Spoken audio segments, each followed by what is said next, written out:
The Grade Cricketer is a Twitter stream. It's about playing cricket at the grade level. Boys! Get a few today, did you? To be honest with you, I hate grade cricket.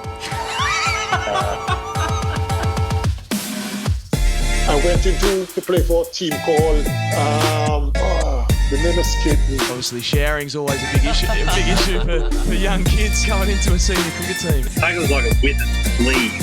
A bit of advice to the player. That's what I want. I refer to the great cricketer here and I'll say, this'll do a little bit early. Test match cricket is alive and well all around the globe. Joe Root, 180 not out in a losing team. The satisfaction must be immense. India they recommence the Asian century after New Zealand ripped it away from them for a short amount of time. Pakistan, West Indies win an absolute thriller by 1 wicket. Lots going on in Australian cricket, none of which involves playing. Simon Doull is on the show to give us a little bit of a preview about what's going on in New Zealand cricket from the, I'm going to say the business class lounge in Heathrow. Is that where he was? Yeah. Sure. Say he was. Let's say he was. Let's dream big. Hashtag AskTGC. The first one comes in, and the title of it is Stunted Emotional Growth. Says it all, I do say. What? That's been a hell of a morning. I do say. I do say. I dare say. This episode, as they all are, brought to you by Budgie Smuggler. You can use the code CHAMP for free custom design at budgiesmuggler.com. As is your want, as is your need. My name is Ian Higgins. Sam Perry sits across from me and I, him. Pezzy lad, good afternoon to you, sir. Yes, and to you. Yes. Yes. Now, we woke up this morning to news of a famous, dramatic, chaotic victory to India over England at Lord's. Guess what? Not even the best game of the round. Not even the best game of the round of Test cricket. Fuck. That's some footy lexicon. But Test, you can't beat Test cricket, he goes. All these cool urban kids following the 100. And the idea is that, that's the gateway to Test cricket. It's a gateway. They're already discarding their NFTs, of Bilbo. Yeah. And the Oval Invincibles immediately for posters of Pajara, and Jaden Seals. Yeah, that's right. And West Indies. Yeah. Test cricket, you say alive and well, always has been. Yeah. Now, the biggest cheer of the match was when Pajara got off the mark after 35 balls. So can the 100, if the 100 are nangs, can they get us into the heroin of Pajara getting 35 rocks to get off the mark? Is that what's working here? Is that working? Is that a drug analogy that works? No doubt that's precisely the question being posed in the daily marketing meetings and various kickoffs from. Kickoffs and kick-ons. All right, Pez, England and India, the second test there at Lord's. I will say that, of course, if you want it, you can find daily wrap-ups that we're doing on YouTube, or the audio lives exclusively at patreon.com/Grey Cricketer if that's how you want to consume it. But you can find daily videos, recaps, reviews of the day's play throughout the entire England-India series. The Day 5 results, the result that shocked the world. Or did it? I don't know. It felt very England. Just like they just found a way to lose that game by 151 runs. What the fuck? How did that happen? Out of nowhere, that felt for me. We haven't talked about this. Because we've already recorded our daily this morning. Yeah. We've poured over all the articles and the various takes. But we're like, because it can only be one. Was this more England losing or more India winning? I mean, it's such a stupid little, like polemic. Tidbit. Yeah. Did England... You say polemic, I say tidbit. Exactly. Did England lose that? Did England snatch defeat from the jaws of victory? It felt... Or did India go and rest their win? I kind of want to get into this in a moment because it's about like getting wrapped up in India's like whirlpool, the riptide of India. So if that's a sort of fence-sitting answer, good. So for those who don't know what happened, England won the toss. They thought, we're going to have a bowl. And that didn't work out. India... 364 runs. KL Rahul got 100. England then replied with 391. They're in front by 27. Joe Root, 180. Not out, red ink. Yeah, and that was a glorious innings. I mean, every innings seems to create a new conversation about, was this his best one? Yeah. And it just underscores the form that he's in. He's unstoppable. He scored. Well, they stopped him. That's his 500 this year in 2021. Yeah. Anyway. He's in golden summer sort of territory. A halfway point in the match, Anderson's got his 31st 5-wicket haul. He's 7th at Lord's. Joe Root, 180. He's 4th at Lord's. He yawned after the fifer. He yawned. How easy is this? We're cruising. Another fifer. 7th time at Lord's. Okay. India then get 298 for 8 declared. There's so much wrapped up in this inning, in the third innings of the game. This is when everything changes, not just for cricket, but for the world. Of course, economically, socially. That's right. And then England drive for 120 in a space of 52 overs. They had 8 overs left in the day. KL Rahul, man of the match. Bit harsh on Joe Root, though he has come out afterwards, Joe Root, and said that it was my fault that we lost our way in the third innings. The guy scored 210 runs in the game. No one else has done shit. He's actually scored, now I'm looking at this, he scored more than half the runs for England in the match, Joe Root.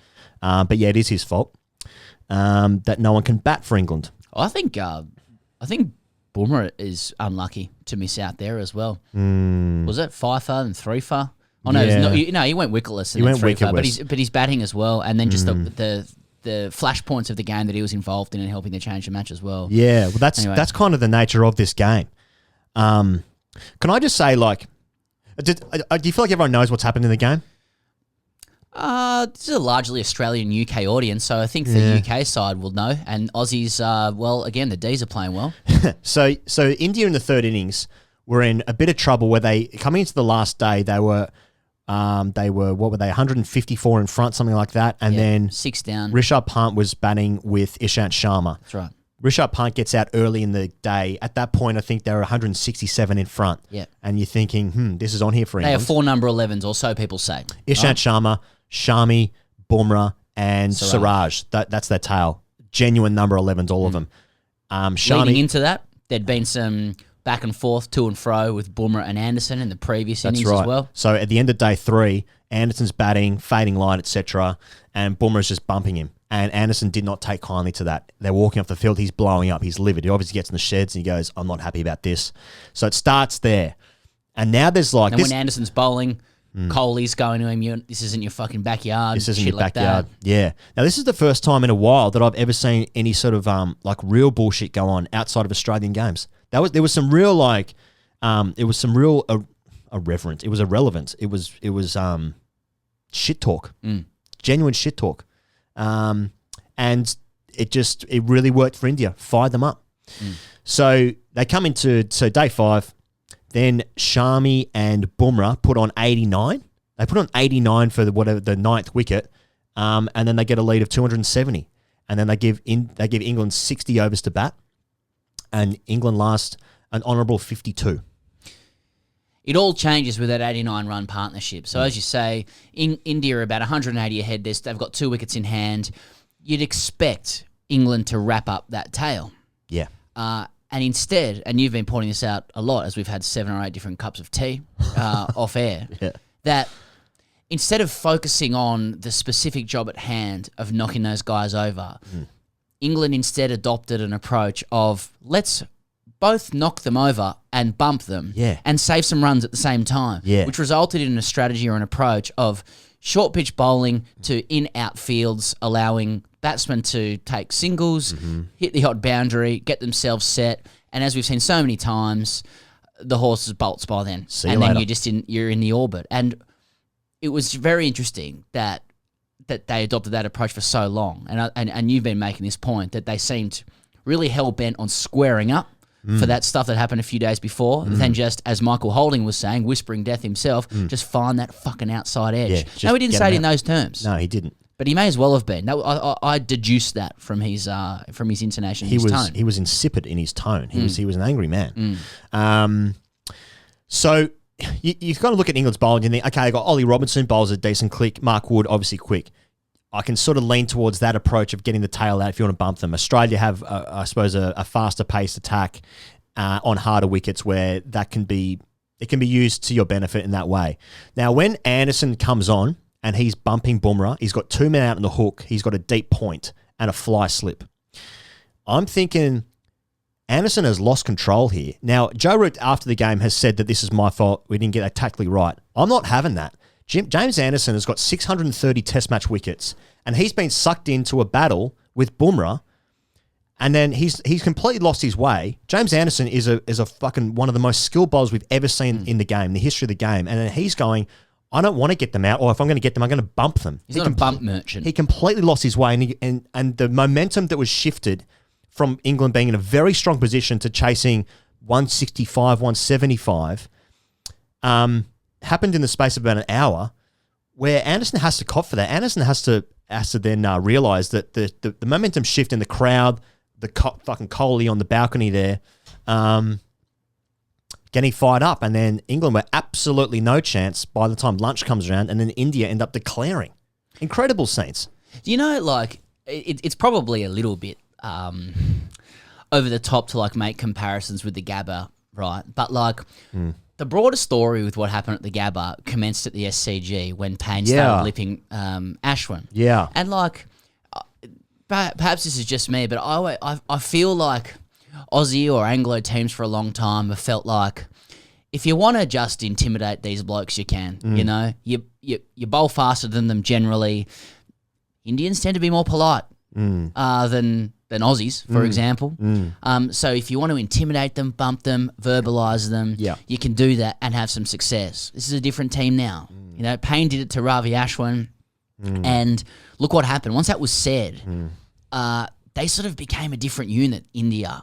And then this time around, England, you know, are trying to do some shit like we're defending our Lord's turf or whatever. I mean, they haven't said that, but you can tell that would have been the undertones of it. Oh, they fucking we can't let them do that to Jimmy. Jimmy's got to do something back to him. How weak it was, yeah. And they have been completely distracted by it. And I just wanted to say, like, you know, that like nothing reverses momentum because England were in front at this point. 2 weeks to get 180. Absolutely. You're like England probably shading this. Yeah. Joe Root's in form. They can probably get those runs.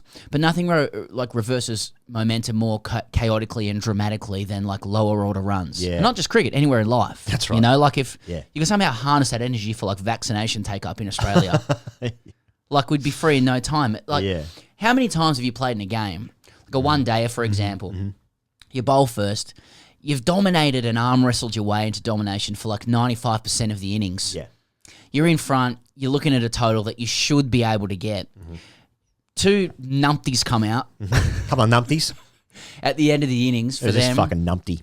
And let's just say it's like two boundaries in the last over, or two of the last two balls, or maybe there's a six there or something. Yeah. And like, you know, the guttural roar of their teammates as a ball hilariously goes for four for a big swing. Yeah. So the roar and the laughing, whether it's edged or otherwise, like guffaws of laughing, laughing and cheering, like, you know, it enhances the mood and the confidence of that opposition team. Out of nowhere, it's just in like opposition to what's come before. Yeah. Your heads have dropped. You've lost some intangible momentum that doesn't actually appear on the scorecard. You look at the scorecard separate to it, you'd be like, okay, yeah, they hit 200, whatever. But they shouldn't have done that. Yeah. And so you've lost something. And then all of a sudden, those two guys are invariably the opening bowlers. That's now fucking DK, Lilly and Kirtley from either end. Yeah, in fours. And in fours, exactly. Yeah. And like the defeat is unfolding in front of your eyes. You know it. They know it. You're coming in. You know you're going to get out. Like you're completely powerless because of this, a couple of edged boundaries. There's something about the vibration of the laugh, like a hyena, that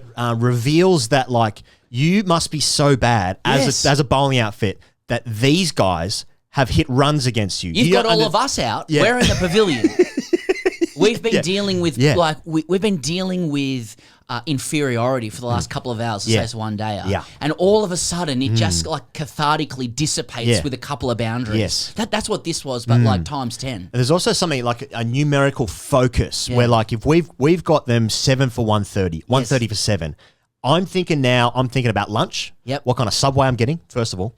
And then I'm thinking about, okay, we're looking at 145, 150 here, clean up the tail, home by tea. And then the numbers start creeping up, and now it's like, oh, now they've got 175. Yes. Now that is only 25 runs more than 150. Because you've had your break, and you're like, well, there's 2 weeks to get. Let's say they're on like 180 or something. It's like, all right, let's roll these guys for 200. Like you have to round it up to the nearest even number. Yeah, that's right. It might not bear any like relation to logic or anything. The floor wicket might be good or whatever, but it's like, no, it's 200. So you set that target in your mind. You put guys back because you don't want the boundaries to get them there, and all of a sudden they're in, and then there's boundaries after that, and it's like a cascading waterfall. Everything that you'd built in your family and your life until that point is now swept away. It's a fucking tsunami of like edged boundaries and fucking guttural roars and guffaws of laughter from people that you'd previously dominated. Everything is lost. Yeah. how does that? It's a funny phenomenon in cricket. But that's what happened. And it's just a different number. It's, Yeah. it's only ever like slightly more. Now, in this test match, it was a lot more than what I was Old bloke expecting. walks in from fucking Top Ride Shops or something, looks at the scorebook. What are that? 200. That's all right. You should be able to get that. Get No, those. we can't. No, we can't. It was going to No. be 160, and now it's 200. I can't do that now. 11 guys. What do you got there in your hand? Rubik's Cube? Yeah, you go into the sheds after conceding that amount. Everyone's quiet. They're fucking laughing and yahooing. Pats on the back. You know, trying to strap some pads on. You're sweating. Yeah. Oh, fuck. You just hear like they left the dressing room door open. You walk past it. What is that? Your highest score? Yeah, high score was 7 before Yeah, this. that's right. I got 63 today. What about that one through cover? And then first over, second over. It's like the energy It's a guarantee. has been taken out. It's a lock. Yeah. It's a lock that you are nicking off. All of a sudden, there's 4 slips. You're seeing double, so it feels like 8. Yeah. So it's an LBW. It's out, and everyone's running at the batsman as that happens as well. Like they're about to knock him out. Fucking take the stumps. Oh, and the first ball would just be like either a play miss or just a push to cover. But you can guarantee it's all going to be, yes, boys. Exactly. Yes, yeah, boys. We're on here. We're on here, boy. And nothing would have even happened. Now, that literally did happen in this game where Rory Burns faced the first ball, popped a little bit, just defended to the offside. Like the entire slip cordon behind the bat, I feel like half of India was like just conversing and converging on. They were conversing. They were too. conversing as well. There's heaps of chatter there on Rory Burns, and just the whole like wave of emotion had just shifted because Shami just like nicked a couple over fly slip basically. And it's just like, what's that? What is this game? Like a batsman in that scenario may hit a boundary. And the whole crowd and the pavilion and everyone would just be silent. Someone's just waiting to get the ball and just to start again. Yeah. Because the wave can't be stopped. Can't be stopped. And that's what Too late. it's felt like. That's what happened in this game. I mean, it took a little while to knock him over. I suppose at the end it was only 52 overs, but like the last scene of it, he goes was Jimmy Anderson, and like I think you've rightly called out that like that was he took the gas. He took the gas. He's the experienced player. Like he should have known. I'm just going to get these guys. I'm going to hit the pads. Can't you just swing it both ways and fucking get him out?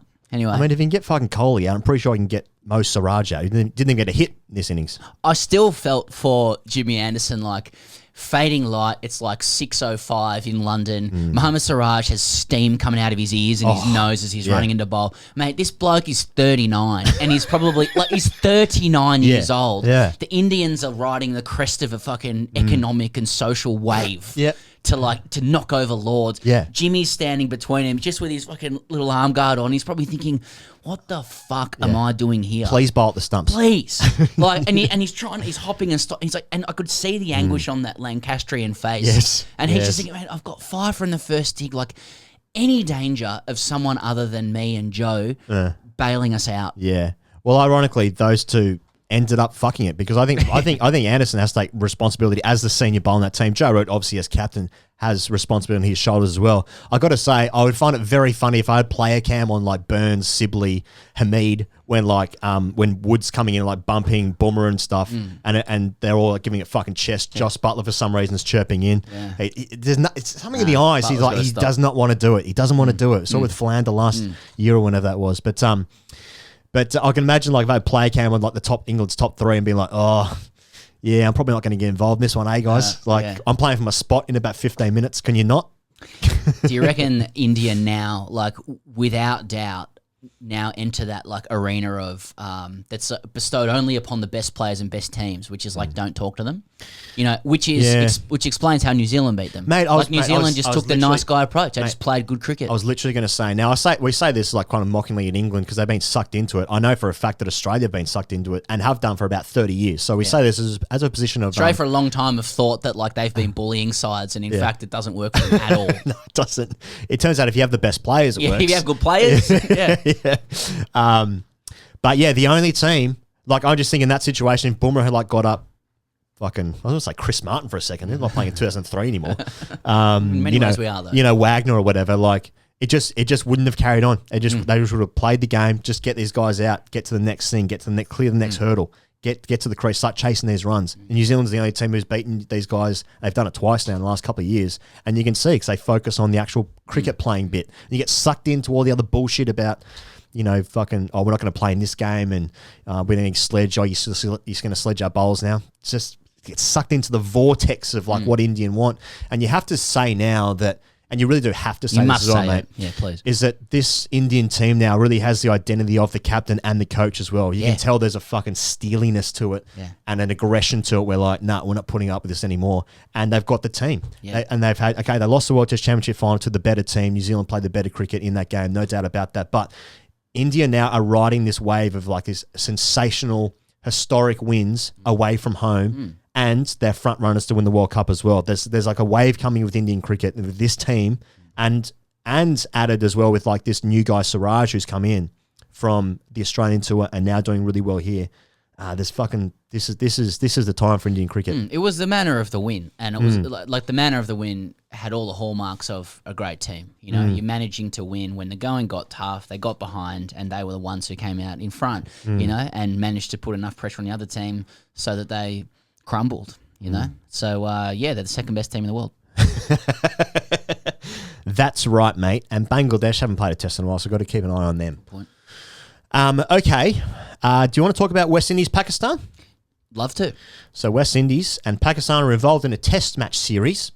And West Indies won the first test by 1 wicket. So West Indies won the toss. They also decided to have a bowl. Pakistan 217.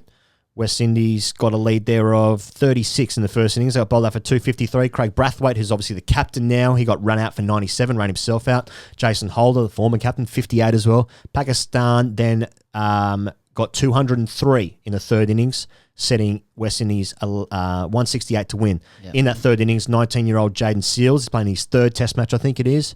5 for 55, first fifer for him. Incredible. So West Indies then chased it 9 down. Kemar Roach batting at 9, Jaden Seals at 11, put on 17 for the last wicket, got the job done. Fucking scenes. I miss Test cricket so badly, and I wish my team that I support played. Mate, Shannon Gabriel's breathing a huge sigh of relief somewhere. You know? He's got form as well, Shannon. He's especially against Pakistan. Oh, that's right. He's the one who played the massive slog when he was like trying to block out for the draw. When was that? It was like 5 years ago. 2017. 17, right. Yeah, so this was the third 1 wicket victory in West Indian history or something. Okay, and, wow. They have heaps of close games, these two. And yeah, I think Shannon Gabriel somewhere along the lines like, all right, well, at least there's something that went in our favour because why did he? I mean, nothing will beat why did he do that? Ever. That is that's the greatest cricket call of all time. Exactly. Yeah. That probably is. Why did he do that? Unbelievable. I mean, it's the hanging of the why. Why? It's the shot though. It's so good. It's such a good shot. That shot is every one of us. It's every one of us. Yeah. I got men around the bat. Do you? Yeah. See you later. Watch out, fucking bomb this bloke. Yeah. Yes, his shot just rock and rolls him. Fucking vaccination approach as well. Just have a swing at it. Fucking block it out. Oh yeah. Okay. Yeah. Unbelievable. Yeah. Mate, it's quite funny. West Indies, Pakistan. I suppose I wouldn't have paid much attention to this as a matchup, I suppose, because, why would I? But they're quite mercurial teams. Yeah. Both these teams, especially this day and age. Obviously, West Indies got the history. I suppose Pakistan have got a good history as well. But in recent years, they're quite mercurial teams of anything can happen on any day. I mean, West Indies beat England at home in 1 test match last year. They got themselves up 1-0, I think. Is that right? Yeah, they did. They did. I just liked, mate. Sorry, I was just looking this up. Kemar Roach. I can't get the exact quote, but he said something to the effect of like, I'm not used to batting with the tail because I am the tail. Yeah, he said something like, I've never been in this position before or something like that. But yeah I love that. Mate, Kemar Roach feels like he's been around for a long time. It does, yeah. Remember when I remember when he came to Australia and when he was bowling to Ponting, that was like the end, that was the beginning of the end for Ponting when like Ponting tried to pull him and hit him on the arm. Might have been actually in Perth, so quick wicket. But Kemar Roach used to be fucking rapid. He's not as quick anymore, but Isn't it funny, like when you look at the West Indies, it's not funny at all actually, but when you look at their white ball side, their T20 side, it's packed with superstars that you sort of recognise and they're at the top of the game, and the Test side seems to be more of a smattering, of guys that you sort of haven't heard of. It's like, put the T20 guys in there. Yeah. But anyway. It could be an incredible team, couldn't it? But it's not because there's no money in it. Yeah. Joshua Da Silva, my favourite Portuguese cricketer, actually behind Moses, playing for the West Indies. All right. Pez, should we do a bit of Ashes / Australia chat? Yeah, well, it's been rumbling on, hasn't it? Yeah. So last week we said no one's talking about it. Then all of a sudden everyone's talking about it.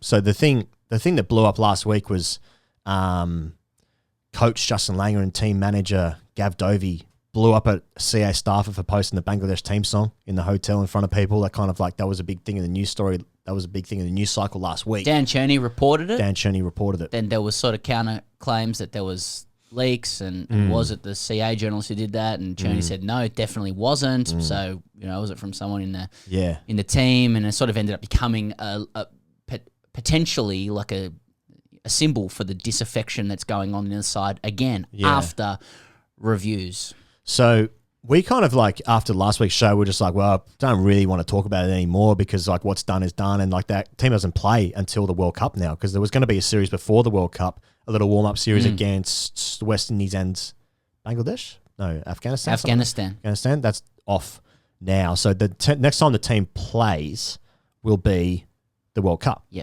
So it's like, well, not really much point talking about it, and then it's kind of kicked off again, hasn't it? So, more because when it comes to our conjecture over this stuff, first thing is we're not reporters. No. And we don't go chasing things like that. I think people would be aware of the style and tone of the show. Yeah.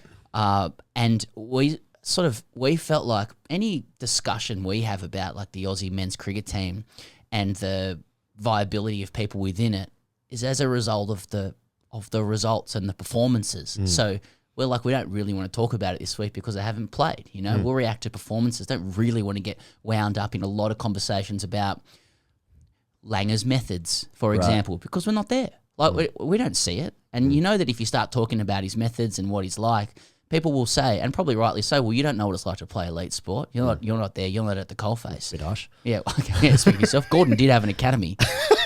That's right. That looked really good. They had a good brochure and everything in 2002. Oh, you saw it. And so, people are getting pulled into...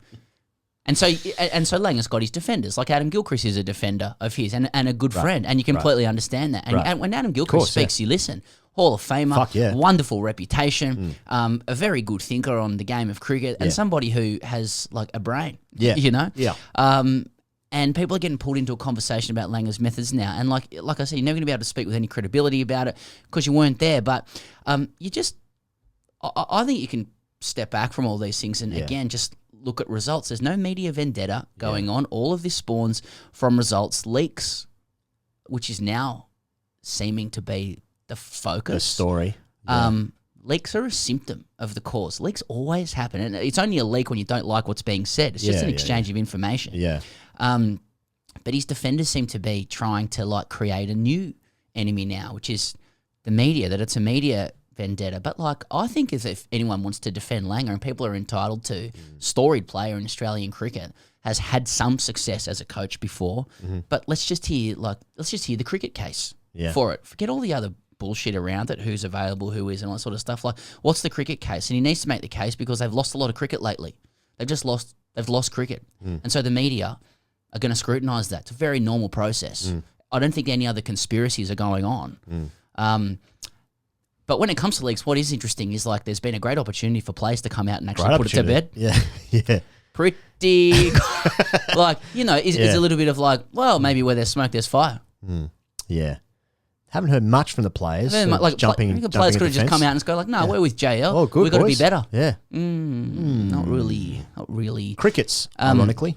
The best people seem to be able to do is to cast Langer as a victim in this being treated unfairly by stakeholders. But to be fair to him, I think Langer would agree with this. He's on on good money to take Australia to the top and stay at the top. Yeah. And as a bearer of high standards, which he is, I would have thought him and his team would welcome scrutiny when the Australian team isn't doing that. It's a sign of people who want the Australian cricket team to be good. And if it isn't good, you can expect scrutiny. It's just very funny reflexes coming out of a lot of this around blaming media or availability or lots of other things. I mean, it should be a very expected thing that if they lose 4-1 to two sides that are ranked very low, one of them's not even in the World Cup, people are going to ask questions about it. Especially when the players aren't saying shit. Yeah, exactly. Okay, mate. Well, we spoke to Simon Doull in Heathrow very briefly. Very briefly. So we organised that in a very short turnaround. He was very kind to offer his time before he jumped on a flight to the West Indies. Yeah, Is that where he's going? He's going to the Caribbean. He's going to the Caribbean. So now the audio in this is a little bit rough because he's on his iPad and there are people around and kids crying for about 5 minutes in it. So, but bear with it. It gives a good chat, and he seems like tell you what, I said to you afterwards, sounds like a great beer. He'd be a great schooner. Or pint, depending on where you are in the world. And also, if you do watch on YouTube, he's in great nick too. He's in good nick. Really good. I was thinking about it a lot. He's 52. 52. He's in great nick. Yeah. Should have told him to his face. Should have told him. Positive masculinity. Yeah. Well, he alphaed us, so. Yeah, well, fuck expect that. Yeah. You sort of you invite them to do it, then they do it, then you're like, okay. All right, here he is, Simon Doull. All right, this man joins us from Heathrow. What a professional he is. He's off to the Caribbean shortly, but he thought he'd fit in an interview with obviously an extremely important cricket production that is known as the Grade Cricketer. He's represented his country 74 times. 32 times in tests, 100 wickets there, give or take a couple, at a tick under 30, 6 fifers, 250 first-class wickets all up with a ton to his name there as well. Like his compatriot, Andre Adams, who we spoke to last week, he tasted success against the Indians with a career best of 7 for 65 that I'll be asking him about. He pouched Navjot Sidhu, Jadeja, Dravid, Ganguly and Tendulkar in the process. And he's now a velvety-voiced commentator on TVs across the world. And the rig is looking good too, might I say, even though we've only just met. Simon Doull, welcome to the Grade Cricketer. Cheers, boys. Thank you very much for having me. It's nice to join you. It's a hell of an intro. Goodness me. Sometimes you say, can't remember what you said about my voice, but sometimes in the morning it's a bit gravelly, so I need to just lube up with a little spicy Bloody Mary, so just to get the day going. Just wondering about gravelly voices at the top level, Dooley, if I can call you Dooley, though we've just met. Like, I know a lot of really good commentators have secrets, like they smoke or something like that. Now, I'm not asking if you smoke, but I mean, what's the secret to a gravelly voice at the top level? Goodness me, I don't smoke. I do have a vape now and then, and I do love a shisha. I really got into the shisha when I was in the UAE. Most nights we'd come back from the IPL, and I won't name names, but one or two others and myself would sit around a couple of quiet ales and a nice shisha, and I think that got me through the IPL. It was pretty good. So much so that I felt like I needed to buy one for home. Simon, like everyone has to start somewhere in cricket, and like in Australia, all cricketers are basically failed footballers. Aussie rules players. Like, is it fair to say that the All Blacks was the dream for you and you just settled for Test and ODI cricket for New Zealand? I'd like to say I settled, but I was never any good. I was a skinny little, dare I say it in these modern times, skinny little white boy who was no chance of competing at rugby whatsoever. Played a lot of hockey. Swimming and hockey was sort of more the go for me at a younger age, and if I looked at a rugby player, I'd probably break in half. So no good for me. I could admire from afar. I want to know, Simon. For Pez and I, growing up in the '90s, you were an iconic, Kiwi figure. As much as you were just, rocking the goatee as well. And I want to know who had the better goatee. Was it you? Was it Ponting? Was it Jonah Lomu? Oh, goodness me. I'm going to rule punter out straight away. It was just a little bit. It was just a little bit wispy, wasn't it? It was sort of not really. And I don't think it suited him. I don't think it suited him at all. So just because of Jonah's iconic status, I will give it to him over me and punters in third, which is very rare when we're talking a list of anything to do with cricket. Punter would be at the top, but anything else, fashion, goatees, is probably a bit further down. We're often very concerned with hierarchies in cricket, at any level of the game, fourth grade all the way to test level.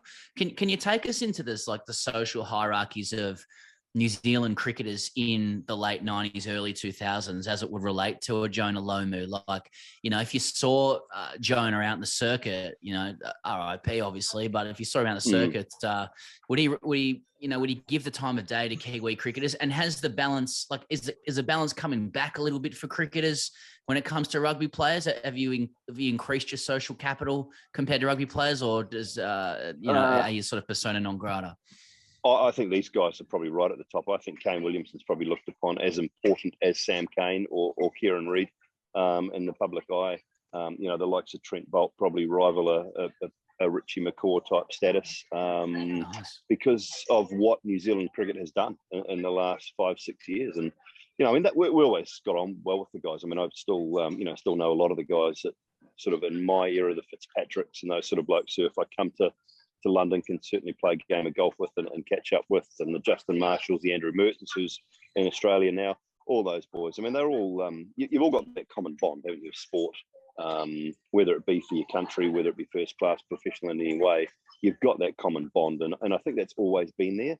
But the cricketers now, I mean, they endure status that probably only the All Blacks have had for a long, long time. I'll have to look up some of those names because obviously rugby is dead in Australia. But Do you still play? I think we had a team in the Olympics. I'm not really sure how they went though. Right. Yeah. I want to ask you though, Simon. Like, after the '99 World Cup, we saw a ticker tape parade down George Street in Sydney. 2005 Ashes, we saw a rooftop bus tour around Trafalgar Square. When India beat Australia recently at the Gabba, there was elephants outside Indian airports for Natarajan. I want to know what, and I think Kane Williamson and the rest of the Kiwi guys, they've just taken the World Test Championship mace or the giant lollipop on a 7-day tour around New Zealand. But I mean, how was that tour received? I haven't seen much press from it. No, I haven't seen a lot either. Obviously, I've been away in the UK for quite some time now, and having to leave this morning. But from what I saw online and the social media side of things, which New Zealand cricket do very, very well, a lot of school visits, really popular in and around the schools. I don't know whether they did the parades up and down the main streets of certain towns, but I mean, you know what our towns are like as well. I mean, 5,000 people and a couple of dogs. I mean, we're not, they're not the biggest things in the world, some of our towns. So, if a few hundred turn up, it's quite a good turnout. So I think that the schools were probably really well received. Outside of that, I think they had some good turnouts and a few public appearances.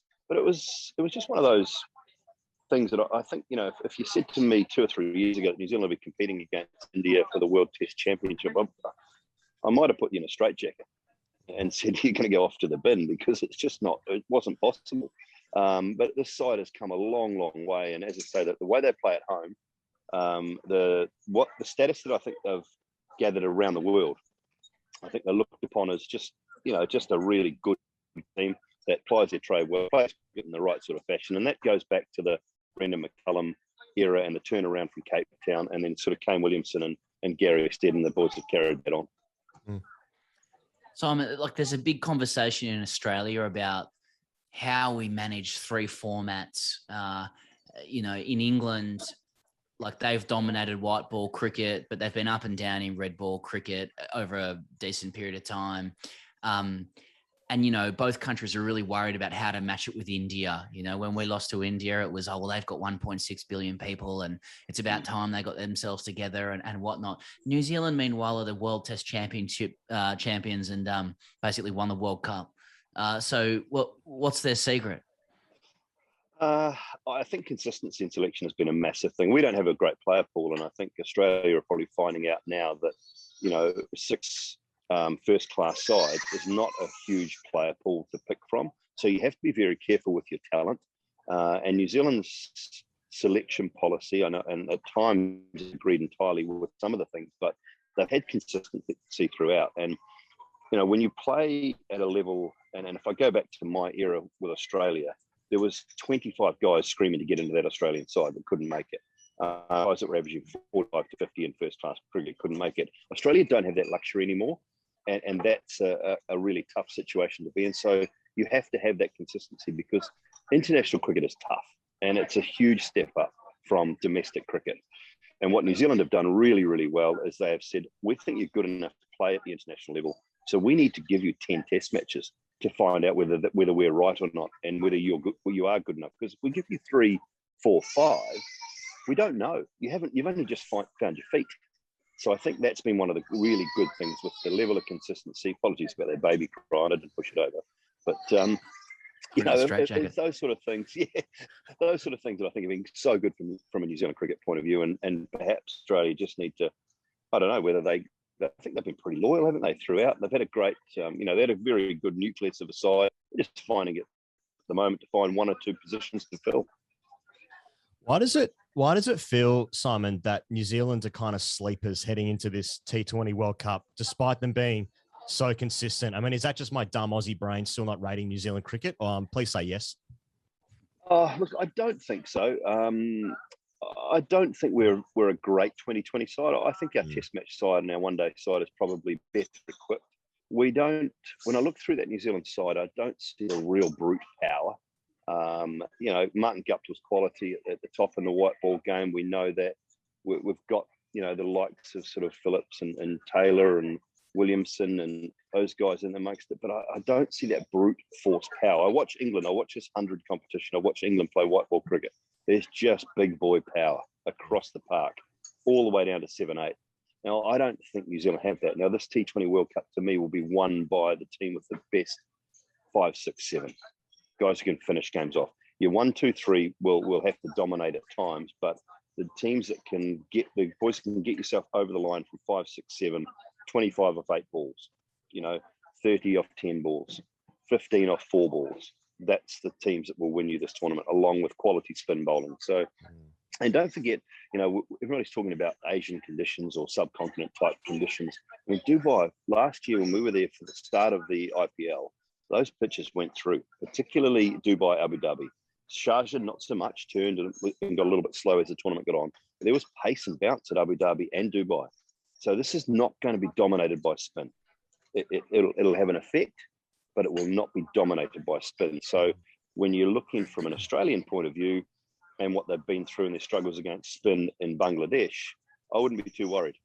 They've got a quality bowling, quick bowling attack. They might just bounce back and surprise a few in the UAE. You're obviously extremely knowledgeable about T20 cricket because of how much of it that you cover, and obviously being international cricket yourself. I mean, you mentioned a couple of teams that will be in the mix because of the 5, 6, 7. I mean, who are the teams you'll be looking at, I suppose, outside India and England? Yeah, well, they're the two key ones to me. They've got power and proper power in that range. Now, depending on what an Australia do or a Pakistan do, you can't discount them. And the West Indies. I mean, the West Indies have got power from 1 to 8 if they put it together. I mean, they've got whether it be a Lewis, Gale, Pollard, Shimron Hetmeyer, Evan Lewis, Fabian Allen. These guys just keep coming and they keep hitting the ball out of the park, and they will fire. They will fire at some stage, and they will hurt a team. Can they put it together? Can they be consistent enough? Is their bowling consistent enough? I think that will be the test for the West Indies. Pakistan is just almost like they're the enigma, aren't they, of world cricket? You don't know. You don't know what Pakistan are going to turn up on a daily basis. And when they do, with that bowling attack and Shaheen Shah Afridi, I think, along with Stark and Bolt, the 3 best left armers in the game by a stretch. They're very, very high quality bowlers, all 3 of them. And Shaheen and Stark probably just a touch quicker than Bolt, but they're all great operators. So yeah, look, I mean, it's hard to sort of Final Four. I couldn't see here in England missing out of the Final Four. And you can throw a blanket over Australia, Pakistan, New Zealand, West Indies for the other 2 spots, I think. Simon, I want to ask you about you, because I want to know if people know Simon Doull, the cricketer, or they know Simon Doull, the commentator. I mean, you played 32 tests for New Zealand, which in today's money is actually about 8,050. Like, do people actually know Simon Doull, the wonderful bowler that's, rolled Nasser Hussain and hit 6s off Warne? Not so much, no. And I sort of don't mind that, I've been very fortunate. Everything I did through that 90s time, and I keep telling people now, and it might sound a little bit flippant, but I get to travel the world, get paid to talk about an amazing game because of something I did 20 odd years ago, and I kind of did it okay, and that's how I look at it. And it owes me absolutely nothing. I had 1 contract with New Zealand Cricket. That was my last season. It was the only time we were professional, basically. It was my last season at New Zealand Cricket, 99, 2000. And, so the money wasn't in the game, but everything I have now and do now is a consequence of having played the game. So it owes me absolutely nothing. And I've led a very privileged life to do what I do. So I'm probably more known from the commentary side of things. People know I played, but I don't think they really know what I did, if that makes sense. Yeah, absolutely. I had no idea that New Zealand cricket, well, you only had one contract in your career. So what were you doing in the 90s in between? It was just a game by game, tour by tour basis. So I've done many things. Probably the building side of things. My dad was a builder, and I got mates who've been builders. So I sort of came in and out of building on a regular basis. When I first came, I was just talking to the guys. I went up to my old club actually up in Yorkshire in the Bradford League, and my first job when I came over to England was packing light bulbs in a factory for £3.25 an hour in 1991. I was thinking back to those days. I mean, goodness me, packing light bulbs for £3.25 an hour. Jeez, mind you, beer was about 45p then, not £5. I was just thinking, like, so, you know, I wanted to ask you when you knocked over Dravid, Ganguly, and Tendulkar in succession, like, which was the best send off you gave, and then what did you tell the blokes back on the build site? It was hard to send Sachin off, to be honest, because it was a ranked half volley on leg stump, and Matthew Bell took a blinder at square leg, so that one I couldn't really set him off. Dravid was a pretty good one, but I mean he's just one of the nicest blokes in the world, so you can't give Rahul Dravid a send off. So Dada. Yeah, probably Ganguly. Yeah, probably Ganguly, to be honest. One of the great send offs I did was against Hansi Cronje actually in Cape Town. And I came in and bounced him, and I wasn't overly quick, but I got one right and on the money, and he sort of hit it, and it's just looped to square leg, and Matthew Hart standing at square leg, and as the ball's just come off the bat, it's looping out at square leg, and I've just given it to Hansi, given it to him, told him where he could go, and who his mum was, and all sorts of things. And I turned around, and the ball's sitting on the ground by Matthew Hart and umpire at square leg. I'm just going, Hansi, just disregard everything I just said, thanks. And I walked back to my mark and had to bowl again. That was it. I was just talking about I want to know about the alpha hierarchies in the commentary box. I mean, you guys must talk about your playing days, because I mean, Sam and I play a bit of twos and threes, and we talk about it nonstop. Okay. But I mean, is it you know, are you reminding Nasser that you bowled him in Wellington or Auckland or whatever that was? Or, you know, are you reminding? I'm just quoting things I've seen from Roblin too.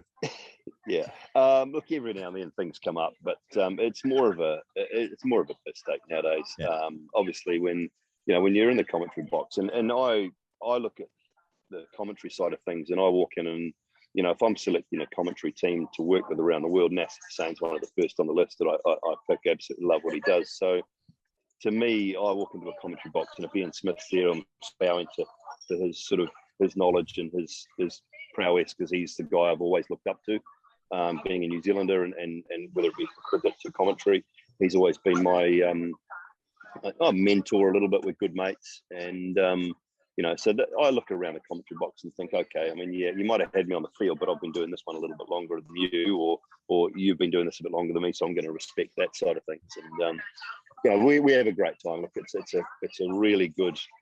I mean, it'd be a great Netflix show. I tell you, if you could just have an open commentary box, the back of the box, it'd make for a hell of a Netflix show. But I'm not sure many of us would ever work again. Speaking of the evolution of commentary or the different gigs that you've got to do, Simon, and I realise you've got to go and literally get on a flight shortly. You've been doing that. You've been doing the 100. I mean, I saw the other day Mark Butcher and Jemima Rodriguez playing guitar. Ebony Rain from Brent playing the drums, and you're tweeting about high tops. Like, has it been fun trying to make cricket look cool? You know, we're between us. You know, we all know that there's nothing about cricket that's cool in any way. But has it been fun trying anyway? For an over 50-year-old, absolutely, it's been fun. I mean, you know, I'm trying to rock the high tops. So I tell you, it's been great. I just think I think what the 100 has done, it's been incredible for the women's game, first and foremost. I think it's been spectacular for the women's side of things. The fact that a lot of the international stars and a lot of the Australians, none of the Australians could come. We lost a lot of the New Zealanders, the West Indians out of the 100. I think that sort of just set the men's side back a little bit, although there was some very, very good cricket. The format I absolutely love. The time frame I think has been brilliant. The players have really bought in. So, you know, it is under 3 hours, which is what T20 was meant to be originally. So yeah, and we've seen new fans, young kids, young families, boys and girls come along. They've enjoyed it. The crowds have been magnificent. They're well in excess of 200,000 have been through the gates just for the women's games only, which tells you that it's been popular. And they take those numbers at the halfway stage of the innings, which is absolutely right. So yeah, look, I love the format, and trying to keep it young. What it does is it actually keeps us a little bit fresh as well. And I absolutely, Test cricket is still the ultimate for me. I so love doing the Test matches against England for New Zealand, the World Test Championship final outside of the crap weather. I really enjoyed that, and still the pinnacle, but you just adapt, and you have to adapt to different formats and different styles, and it just gives you a bit of an opportunity to get excited and do a few stupid things that you maybe could have done when you were 20 and you're trying to do when you're over 50. First commentary was good talk. I just want to tack one just on the end, Simon, because I don't think we talked about this enough, but New Zealand winning the World Test Championship, and you were there commentating it. I mean, I suspect that protocols dictated you probably weren't allowed to circuit with the boys or anything like that. But I mean, you must have been absolutely cock-a-hoop at the result. Yeah. And did you get an opportunity to celebrate with them? Oh, I didn't get an opportunity to celebrate with them. And that sort of, the protocols dictated that we couldn't. But it was brilliant. I don't know whether it ever reached, I think it might have been on social media at some stage, but the boys were out in the middle of the ground at about midnight doing a haka afterwards. And what you know about Southampton is the hotels on the ground, so we could see it from our hotel room balcony. They were out there at about midnight celebrating still, and look, it was just magnificent. Great for New Zealand cricket, great for the game too. I think for everyone to see that the superpower of India could be toppled, and be toppled in a really good way by just a very, very good New Zealand side. And I think after what happened at the World Cup, you guys mentioned that briefly, and we won't go back there again. Kane Williamson, I think there was that real feeling that Kane Williamson deserved that World Test Championship, and he deserved to hold the mace aloft. And he was so humble after that World Cup, but he was hurting big time. Simon Doull, thanks so much. For background, got in touch with Simon sort of less than 24 hours ago, and he's made himself available at the airport. So consummate pro, mate. Really appreciate it. All the best over in the Caribbean and everything beyond. Sam, Ian, cheers, boys. You, good luck with everything, and keep up the good work in the grade cricket as well. What are you playing, thirds or fourths? What are you boys playing? Just drop down a couple of grades in 10 minutes. Was it seconds or thirds? Was it? Sorry. Every grade. See you later, Simon. Cheers, boys. Thanks very much, Jack. We forever and always thank Budgie Smuggler for their support of our show. Yes, we do. We try as best as we can to make it as earnest as we can, because it's true and entertaining. Great friends of ours, Australian company, Australian made, doing extremely well. And if you use the code CHAMP, you get free custom design, which saves you that'd be 50 quid. 50 quid, $100. Circa 100. 100 Aussie dollars. That's a good deal. And we try and, if you are new to the show, because of the Asian Century 2.0, we try and give you some advice for how you might design your next pair of smugglers or apparel through Budgie. And this week, the theme is famous leaks. Okay. Yeah. So you got so there's a lot of famous leaks through time, political, sporting, otherwise, email leaks. Yes, yes. Or Lil Wayne's first EP called The Leak. Yep. You got the WikiLeaks war logs, obviously. WikiLeaks. Yeah, of course. That's still going on. Where does the fappening fit into this? I don't know, mate, because I don't know what that is, but you might have to tell me. Nah, it's just that was some shit. That was the one. I think actually the guy who did it ended up in jail. So it was someone who was like hacking into celebrities like iCloud's account and stuff, and it was like posting nudes on the internet of celebrities. Right. Do you remember that? Yeah. It's like about 10 years ago. That's a bit different to WikiLeaks. A little bit. Is, similar theme. Snowden and CIA and shit. But and Assange. Where do you come down on that one? Watergate's deep throat. He goes. You might want to get that on your Budgie Smugglers. Yes. So aiding Woodward and Bernstein as they connected the dots between the break-in at the Watergate Hotel and the White House was an informant whose identity remained a secret for a good 33 years. Yeah, Now, in codename. 2005, codename was Deep Throat. Deep Throat. In 2005, decades after the journalist won Pulitzers and All the President's Men won Oscars, former Deputy Director of the FBI, Mark Felt, revealed that he was the mysterious Deep Throat. Felty. Yeah, someone just found the WhatsApps. So Okay. you got the Pentagon Papers, Higgins. Yeah. Which revealed that the US had secretly enlarged the scope of its actions in the Vietnam War, of course, with coastal raids on North Vietnam and Marine Vietnam. Corps Yep. attacks, Yep. none of which were reported in the mainstream media. In 2011, Yeah. June, as you remember. That was June, wasn't it? It was June, yeah. Or the Pentagon Papers, Pentagon Papers. The documents forming the Pentagon Papers were declassified and publicly released, and that man was... R.M. Williams. Daniel Ellsberg.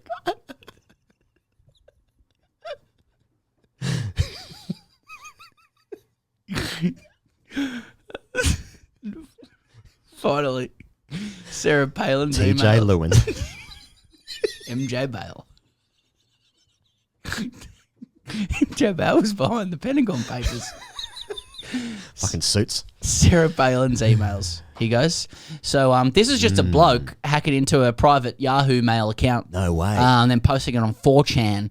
He called himself Rubico, and he went through her account and found there's nothing really there, just some like government sort of stuff, whatever, like clerical stuff. Right. Then he got then he got nervous. He's like, oh shit, the FBI might be on to me here. So he. So he said, I was What a fucked. thought. I panicked. I still wanted the stuff out there, so I posted the information, then promptly deleted everything and unplugged my internet and just sat there in a comatose state. His name was David Kernhill. So what? So they found him. Yeah, I don't think anything happened to him, though, because I don't think there was anything material in there. So he got some gear. Yeah, And then he's like, just got into a Yahoo. Well, Yeah. this is 2008, so she's challenging for president. No, of course, yeah. And so he's got the information. There's nothing really in it, or he hasn't probably read all of it. And then he decides, I'll post it anyway on 4chan. Yeah. Well, he's trying to change the game. This is some, this was uprising shit. I don't know. Yeah. So you can design famous leaks at budgiesmuggler.com. And Manscaped, he goes. Manscaped. Yep. And today the theme for Manscaped is Father's Day. Okay. And I That's a have nice not theme. seen this copy yet, but that's this'll be good. kind of the thing. Yeah, it's a bit of a thrill. The support for today's episode comes from Manscaped. That's good. Father's Day is just around the corner. Is that Australia or the UK? Do you know? I should probably know. Shouldn't I? Yeah, mate. There's only one dad here. Australian Father's Day. I just don't know if I'm going to get... Oh, yeah, it's coming up. A couple of weeks. Oh, Right now. nice. It was really strange when, for the last couple of years, Father's Day is coming up. Like, I've got to get my dad something, and I forget that I'm a dad. Okay. Yeah, right. Yeah, anyway. Were you getting your dad, the lawnmower 3.0, 4.0? Great idea, actually. That's a really good idea. Here, Dad. Here's how you can shave your pubes, Dad. Thanks, son. Do you have like some sort of dad support network?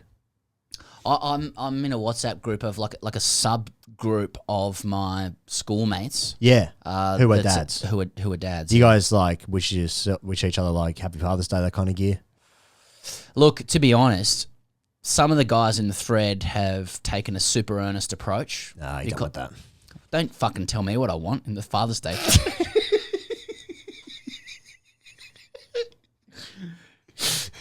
You know I'm a real dad. Sorry, mate. I'm sorry. That reflex is sharp. Sorry. Fucking tell me what. No, it's an interesting dynamic because some guys are super earnest, and then when you because it can be hard being a dad, and then Of course. so you got to support that, and then other times you want to be like really dark or loose, and then other people go with that, and then but you don't want to be the one who says something. But everyone's like, all right, mate. No, I'm just joking around.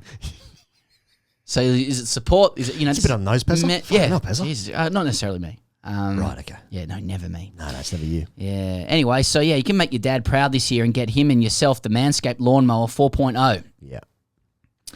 You know what they say, like father, like son. Hook him up this Father's Day with our exclusive offer. Get 20% off plus free shipping with the code TGC at manscaped.com. Your dad, a hairy man? No, not really. No. Are you hairy? Not really. Not really. Yeah. No. My dad's hairy. I'm hairy. Yeah. Everywhere else, top of my head. Manscaped is the only men's brand dedicated to below-the-waist grooming, and their brand new shaving tools just dropping right in time for Father's Day. The Lawnmower 4.0 trimmer is now available in 2 countries that aren't really relevant to this show, the USA and Canada.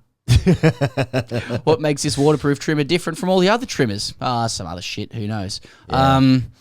Anyway, look, Lawnmower 4.0, trim your pubes. We've said it 1,000 times before.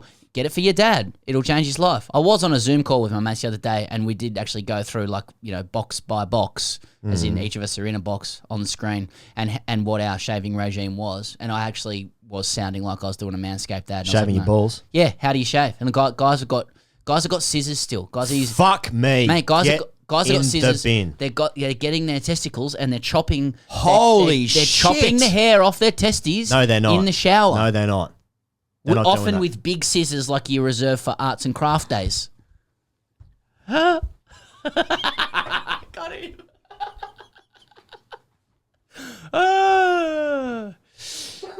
But you don't have to do that anymore. You don't have to do that anymore. Arts and craft days. Days, yeah. Sometimes, hey. Honey, sometimes where are the scissors? Little craft afternoon. Yeah, no, don't use those ones. Not those ones. Why are they in the shower? Not those ones. Are they the ones with like orange handles? Yes, Yeah. that's exactly right. Yeah. And you've had them for so long, they've actually developed a little bit of mold on them. Don't use them. Jesus. Don't use them. Christ. That's what I'm saying. That's barbaric. That's barbaric Some people behavior. aren't aware of these products. They're not aware. They think of a clipper and they think that clipper is going to make me bleed. It's going to cut my skin and I will bleed out of my testicles. Manscaped doesn't do that. And it wouldn't be out of your testicles, it'd be the skin around it. But anyway, if you get Manscaped, you don't have to worry about that anymore. Stop imagining your dad has it covered, because he probably doesn't. Make him proud this year and join the other 2 million men who trust Manscaped. Get 20% off plus free shipping with the code TGC at manscaped.com. This is the perfect package for you and your dad's perfect package. Oh, cool. Let's talk about my dad's perfect package. Nice. Daddy. Hashtag AskTGC. This one comes in from Not Important. Stunted emotional growth. Boys! One of my best mates is the single worst cricketer I have ever come across. He's put single in capitals. One of my best mates is the single worst cricketer. Shouldn't it be worst in capitals? One of my best mates is a single worst cricketer. Or does he just really want to accentuate that he's single? I got a diamond duck. He got a diamond duck in his first game, and that set the tone for the rest of his career. In his 2 seasons, he had a top score of 7 and an average at a tick under fuck all. His bowling was pure shit too. I honestly can't remember him taking a wicket. He also has the worst chat I have heard. He remains the only person I've seen in footy get punched by an opposition player, and nobody on his team go to defend him because A, he probably deserved it, and B, it was really, really funny. Fast forward a few years and he has turned to swimming with some major success. He has broken world records and made his Olympic debut in Tokyo. Okay. I think there's only one male who did that for Australia. Is that Chalmers? No. Oh. Was it Stubblety Cook? I think it was Zach Stubblety Cook. Did Stubblety Cook break a world record? I think he did. I think he may have done. I just want to see if Stubblety Cook broke a world record. Because Chalmers has made the previous Olympics. So that's right. So this at is the 2019 World Titles. No, hang on, for Australia's selection trials for June, he logged the fastest time of the year, a Commonwealth record of 2:06.28. Okay, so there could be a bit of mayo on this in terms of world records. That is impressive. For some people, the Commonwealth there is their world. In a lot of senses, yes.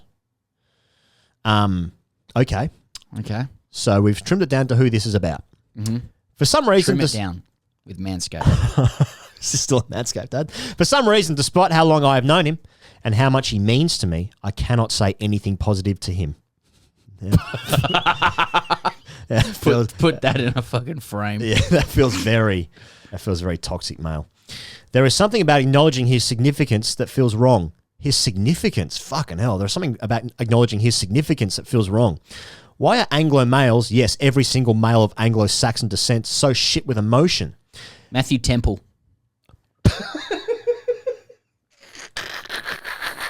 Can you explain that, please? Matthew Temple, 100-meter butterfly world record, I think. No, long course. That's an Australian record. Fuck, I'm sorry. Sorry, Matthew, this isn't you. Go on. He's in Darwin. Listen to this shit. Associate with emotion. Am I so mean because I don't want to acknowledge how shit my life is? Since I spent every Saturday of my summer since I was a child cultivating the melanomas that will be they'll be my eventual demise, and because his success is a direct insult with my batting average of 20-odd, 16.5. Do I not acknowledge the relationship because I just want my dad to love me? I have only scored 1 ton in shit syntho cricket, so it doesn't really count. When I was closing in at drinks, I sent him a text to come and watch, and he just left me on red. Actually happened. Still coming to grips with it. Fuck, that's brutal. Really, I just want to know why I cannot emote properly to other men. How much success does my mate have to have before I stop side-mouthing his achievements? Why is it when I see him after he quarantines, I'm going to say, went for a bit of a swim, did you? Head down, lads. Nothing silly here. Start again. Anon. P.S. The importance of your pod cannot be understated in these times. For me and many of my friends, it is a source of great joy that pulls us all through these truly insane times. My sincerest thanks. Well, thank you for that very nice sign-off. Not important. Went for a bit of a swim, did you? Yeah, I almost spent the whole time trying to look up who that was and just then started feeling great reading about old Aussie swimmers like Ashley Callis. Oh, yeah, nice. Anyway, well... Why can't it be nice to his friends? Yeah, well, this is a very big question. We tried to tackle that essentially from the start of this entire operation. 165 episodes in, haven't quite got there yet. You know, this is to do with traditional and stereotypical norms of masculinity and manhood. Yes. So according to sociologist Michael Flood, some of those traditional stereotypes are expectations that boys and men must be active, aggressive, tough, daring, and dominant. But there was a counter movement called the mytho-poetic men's movement. And they've in the 80s, of course. That was in the 80s. That was in the 80s. Yeah, I thought it was late 70s. That was in the 80s. It was in the 80s. They've referred to the social pressures placed upon men to be violent, competitive, independent, and unfeeling as a toxic form of masculinity, in contrast to a real or deep masculinity that they say men have lost touch with in modern society. In fact, because I'm talking normally here, the academic Shepard Bliss, the guy's name's Shepard Bliss,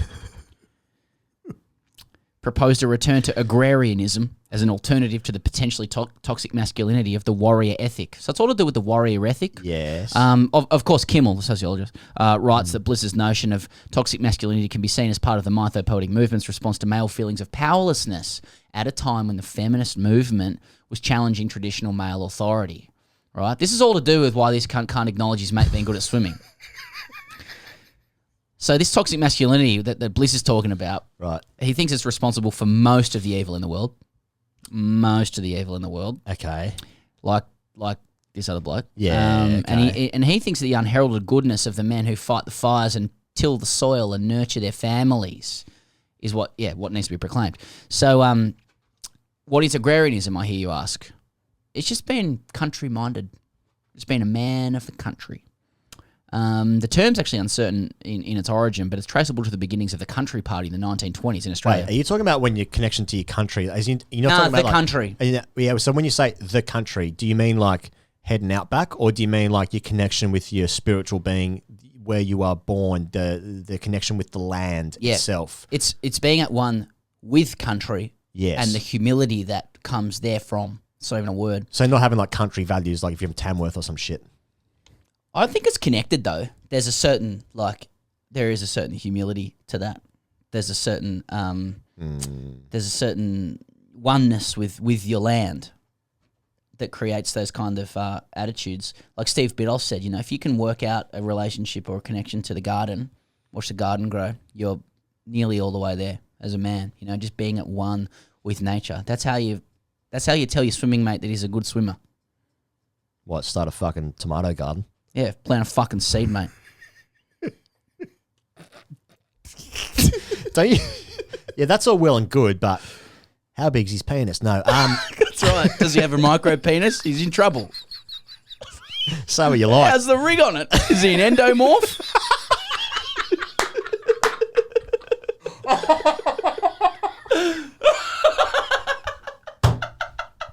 Not much trouble if you're an endomorph, mate. You've got to do much more cardio.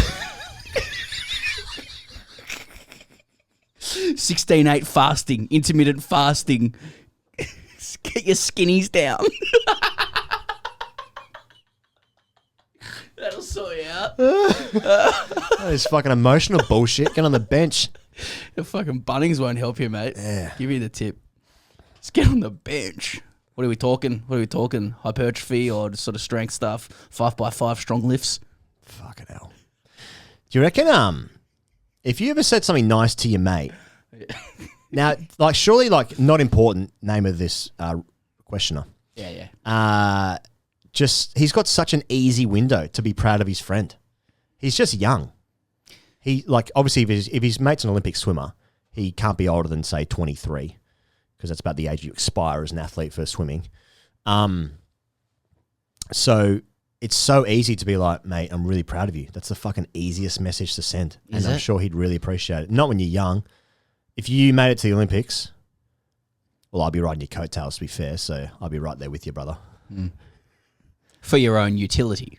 Yes, I'd be it's for my own utility. Yes. Anyone who talks like that is never going to the Olympics. No, that's right. Or wait for your own utility. Yeah. It's hard. Well, I mean, maybe the practical answer for not important is that he doesn't praise his friend, because if he praises his friend who's a world record holder, his friend will take advantage of that. Yeah. Well, you've put yourself in a very vulnerable position here. It's extremely weak. Also, what's your sexuality now? I mean, that's what some men might say. Oh, okay. Well, that means you want to have sex with me. You don't like women. Interesting. Okay, that's not a very powerful position to be taking with me, an athlete. Quite mad when you think about it. It is quite insane. That's how it's. That can be how. That's how it works. Transcribed, You know, it can be hard, but if but what I'm saying is, like, if you've got a mate who's a professional athlete who's just gone to fucking Tokyo, that's an easier position to say, like, mate, congratulations, I'm really proud of you. I've seen the effort you've put in for years. Good for you, man. Just put it over, write down in the text. Like, you don't have to say it to his face. Yeah. But like, that's hide easier. behind the tree. That's easier than your mate who's just finished, like, second year of TAFE, you know, to get his accounting, whatever the fuck. There's a guy who knows what he's talking about. That's when you have to celebrate, like, big. No, for that person who's just done TAFE, that's a big win for them, right? But maybe like in a smaller context globally, whereas someone who's like gone to the Olympics is now like fucking represented the country, a bigger thing in the eyes of many. That's easier, is what I'm saying. It's all about culture, though, isn't it? Like, in their friendship group, perhaps it's just not established that you praise people. It's just not. It's not done. So that's probably why it doesn't matter whether he goes to the Olympics or gets his fucking TAFE accounting thing. Yeah, you're talking about. The point is, in their group, they just don't do it. And if somebody did it, they'd be treated with suspicion. But maybe it's time for a little bit of leadership. Not important. Maybe you could just say to your mate, well done. Fuck. Okay, call me what you need to call me. I'm proud of you. You know what you can do is, yeah, of course. I would tail it off with the end of that message being like, hey, do you remember the time you fucked up in cricket the last 8 times? Remember the golden duck? Just settle them down a little bit. Just temper their expectations about build them up, knock them down. Fleet Street stuff. Yeah. So, give them a compliment, but don't let them take too much. No. That's right. Like, qualify it with something. Yeah. Just to protect yourself. Yeah. Just to protect yourself. Oh, world record. It's a bit of a slow field this year, wasn't it? That's right. Yeah. That's right. Heights of social thought there. We can go again. We can go one more, mate. Fred writes in, boys, I wanted to share with you a beta moment.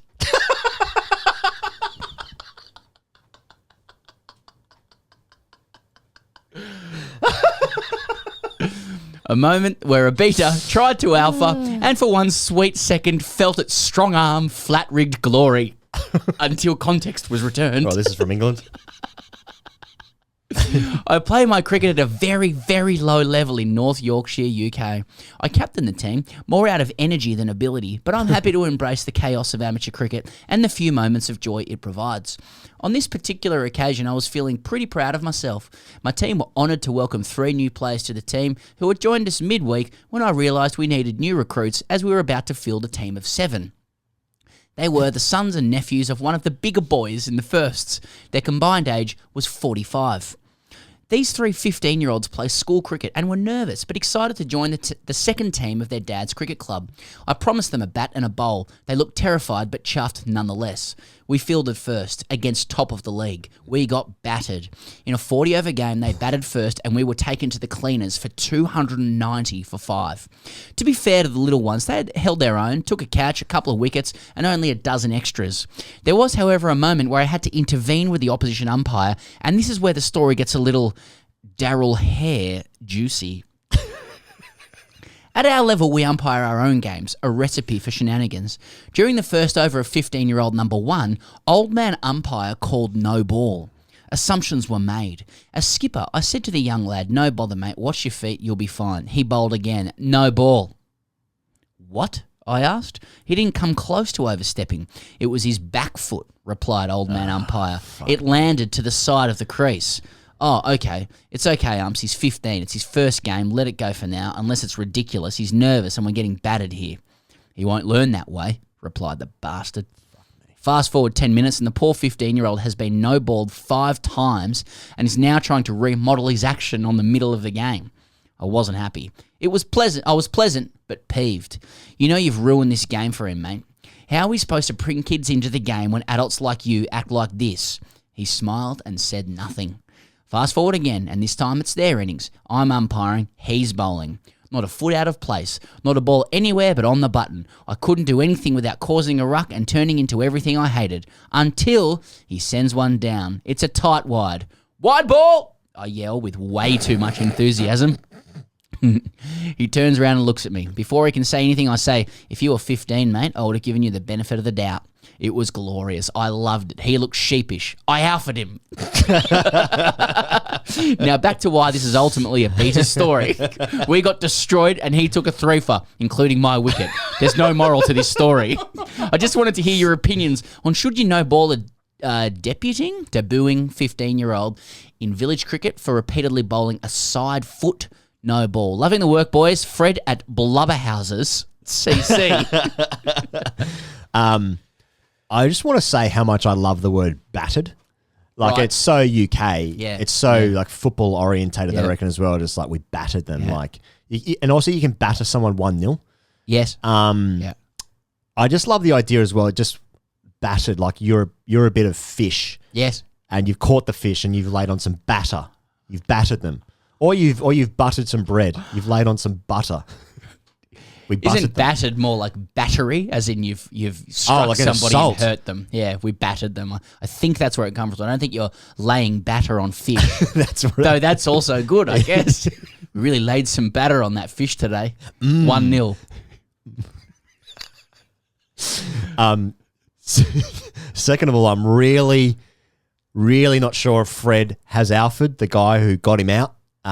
He says that though. Yeah, I know. I think he's trying to sneak it in. But he just said that he's just called that wide ball because he bowled a wide. Then he said, like, well, if you're 15, I'm not sure it's an alphaing in the true sense of the word. It's a dad alpha though. It's a bit of a dad alpha. Like he may have been beaten in cricket, but Depends how he said it. But he delivered to the man a life lesson. Now we're accepting that the man was sheepish about it. The man ended up knocking him over. Yeah. And if he is listening to it, please reply with your own version of this story. Yes. Because I believe he could be like, I said his fucking stumps cartwheeling, gave it to him, who really is the alpha. Yeah, slept with his wife. Yes, that's right. Yes. Nothing more. Okay. The reason why this is grim is because, like Fred says at the top, we play in a very, very low standard village Yorkshire cricket. If this is like championship cricket or like league cricket, and it's like ones or whatever, then I can understand a little bit more. Like, okay, if he's gonna play with the big boys, then yeah, okay, he's got to be taught. There are ways and ways, but like when it's like literally guys turning up to like complete a fixture, Yeah. Not gonna learn that way. how fucking grim that is. That like this absolute Jobsworth who's umpiring his own game for a start, yuck village shit. That he's going to be like, no, I'm going to teach this little boy a lesson because I need this. That in itself means that guy can never be the alpha. If you're doing that to children, 15-year-old children, you can never be the alpha. Yeah. Big time. I mean, the earnest answer is like, I'd be very much on the side of helping the kids enjoy it and getting through the game. And if a child is crying like even if they're 15. I mean, like, can you just put your fucking feet inside the crease, mate? I mean, seriously, how hard is it? But no, seriously, he just... It meant would have scored some runs that day. It would have been good. Good day out. Can you just imagine a Yorkshireman, like, just saying, Yeah. what's a Yorkshire? Ruin your silly bugger. Not going to learn that way. It's not bad. It's not good, but it's not, Not bad. bad. I'll tell you what it's not. I'll tell you what it's not. Yeah. It's all pretty grim, mate. It's all pretty grim. I think look after the 15-year-old kid. Yeah, he got a bit of dad alpha in, and then he got rock and rolled. He's right. There's no moral to the story. It's actually all over the place. Everyone's alphaing everyone at different times. You never it's know. just cricket. Yeah, but he also knows that deep down he's a beta. Fair enough. We need more beta dads. Okay. Hashtag AskTGC Fridays. Episode 54 will be coming out this Friday. Of course, you can get the entire back catalogue of Patreon.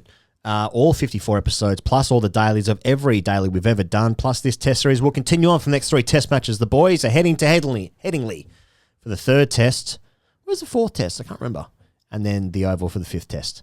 For this summer before, of course, the World Cup, then the Ashes. Plenty going on. Patreon.com/Grade Cricketer. We'll be back next week, which we're already lined up one guest. We're looking forward to that conversation. That'll be next week right here on the Grade Cricketer podcast. We will see you next week.